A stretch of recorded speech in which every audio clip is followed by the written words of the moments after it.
Vote গ্রহণের বিস্তারিত আরও জানাতে রাজধানীর বাটার এ.কে.এম. রহমতুল্লাহ বিশ্ববিদ্যালয় কলেজ কেন্দ্র থেকে যুক্ত হচ্ছেন হোসেন জাহিদ। জাহিদ, আপনার কাছে জানতে চাই, এবার তো অনেকেই প্রথমবার ভোট দিচ্ছেন, তাদের মধ্যে উচ্ছ্বাস উদ্দীপনা কেমন দেখতে পাচ্ছেন? তারা কি বলছেন?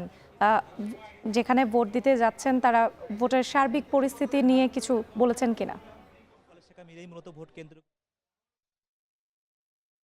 আমরা এখন যেই বুথের সামনে অবস্থান করছি সেখানেও দেখছি বেশ মাঝারি আকারে একটি লাইন দেখতে পাচ্ছি, যেখানে ভোটাররা ভোট দেওয়ার জন্য সারিবদ্ধভাবে দাঁড়িয়ে আছেন এবং তারা ধারাবাহিকভাবে তারা ভোট কেন্দ্রে প্রবেশ করছেন। এবং এই কেন্দ্রে এখন মূলত পরিদর্শন করতে এসেছেন এনসিপির আহ্বায়ক নাহিদ ইসলাম। তার কাছ থেকে আমরা একটু আগেও কথা বলছিলাম যে তিনি ভোটের পরিবেশ নিয়ে সন্তোষজনক পরিস্থিতি প্রকাশ করলেও দু একটি জায়গায় ক্ষুদ্র ক্ষুদ্র অভিযোগের বিষয়ে তিনি বলছিলেন। তার কাছ থেকে যদি আমরা 10 সেকেন্ডে জানতে চাই, মূলত তিনি 8টা 2 মিনিটে ভোট দিয়েছেন। আপনার কাছে 10 সেকেন্ড জানতে চাইবো, জাস্ট এদিকে একটু তাকাবেন আমাদের দিকে। আসলে ভোটের পরিবেশটা এখন পর্যন্ত কতটুকু আপনার কাছে মানে সন্তোষজনক মনে হচ্ছে?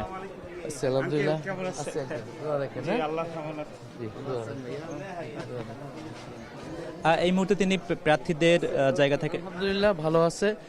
কিছু জায়গায় আমরা কিছু খোঁজ পাচ্ছি, সেখানে আমরা যাচ্ছি ইমিডিয়েটলি। আমরা যদি এরকম বড় কোনো ঘটনা দেখি বা চাইলে আমরা আপনাদেরকে জানাবো। যে পোলিং এজেন্ট ঢুকতে দিচ্ছে না, কয়েক জায়গায় ঢুকতে দেয় নাই বা বাধা তৈরি করেছে। এই যে এই কেন্দ্রটাতে এরকম পোলিং এজেন্ট আমাদেরকে 5 জন থাকার কথা, সেখানে 1 জন আছেন, তো বাকিদেরকে ঢুকতে দেওয়া হয় না। আমরা এসে ব্যবস্থা করতেছি। এগুলো সমাধানের জন্য আপনারা কি উদ্যোগ নিচ্ছেন? আমরা প্রশাসনের সাথে কথা বলতেছি। আমরা তো আসলে এই ভোট কেন্দ্রে অবস্থান করছি। এর আগেও মূলত আমরা এ.কে.এম. রহমতুল্লাহ কলেজ এলাকা সেখানেও ছিলাম এবং সেখানকার যে ভোটের যে পরিবেশ দেখছিলাম, সেখানেও আইন শৃঙ্খলাকারী বাহিনীর নিয়মিত টহল জোরদার দেখেছি। কিছু কিছু কেন্দ্রের সামনে আমরা সেনা টহলও দেখেছি, র্যাব পুলিশের সেই টহল সেটিও কিন্তু আমরা বিদ্যমান দেখেছি। কাজেই আইন শৃঙ্খলা নিয়ে এখনও পর্যন্ত কোনো অনভিপ্রেত কোনো ঘটনা ঢাকা 11 আসনের কোনো কেন্দ্রে আমরা খবর পাইনি। এবং এনসিপির আহ্বায়ক এবং এই আসনের প্রার্থী তিনি যদিও অভিযোগ করছেন যে কিছু কিছু ক্ষেত্রে তাদের কিছুটা বাধা দেওয়া হচ্ছে তার পোলিং এজেন্টদেরকে।